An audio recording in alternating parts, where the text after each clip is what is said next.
Hey everybody, otra vez. Such a bad accent. Okay, we're back again with some more words. To start this round off, I wanted to share with you that one time I said that I was pregnant instead of embarrassed. A lot of the times in Spanish and English, there's a lot of words that cross over and they're really, really close and you're like, oh, yeah, like, I get that. Like, it sounds similar and it's spelled similar, and which is great. It just makes it that much easier to learn the language.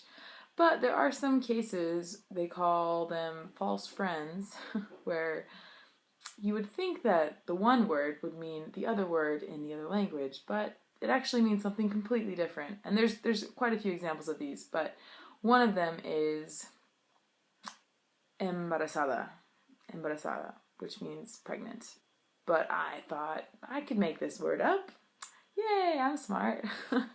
No, in case you're wondering, embarrassed is avergonzada, or avergonzado if you're a guy. Cool. So the next word I have is another situation of a pronunciation mess up. The word is used all the time in Spanish, all the time. Like, it's used a little bit more in South America, I want to say, but it's definitely used in Spain too. And the word is claro. Now, claro is like clearly, obviously, evidently, yes, like it's like a positive thing. You can also make it negative by saying claro que no, or you can emphasize it more by saying claro que sí.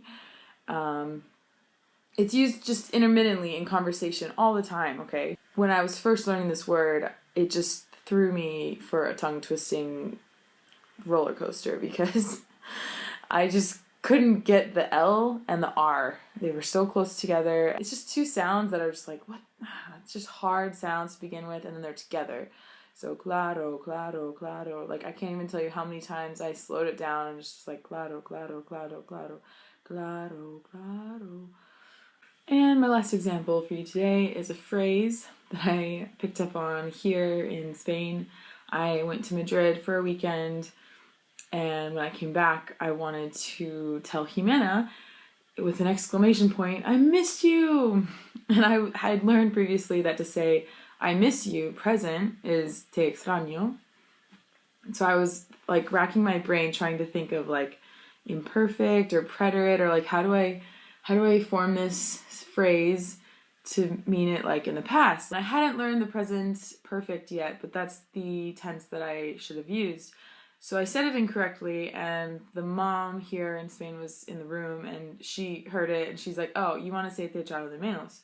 And I was like, whoa, slow down, like, what did you say? She's like, te echado de menos. And I'm like, can you spell that? It's quite a few words. It's te, spelled H-E, echado de menos. So, but they say it so fast. Te echado de menos, te echado de menos, te echado de menos.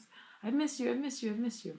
Echar is a crazy verb. It really means like to put or throw, but in this context with de menos, it means to miss. So, yeah, that's like a whole other vlog right there on that verb. But I never, ever would have figured that out in my head had I not been told,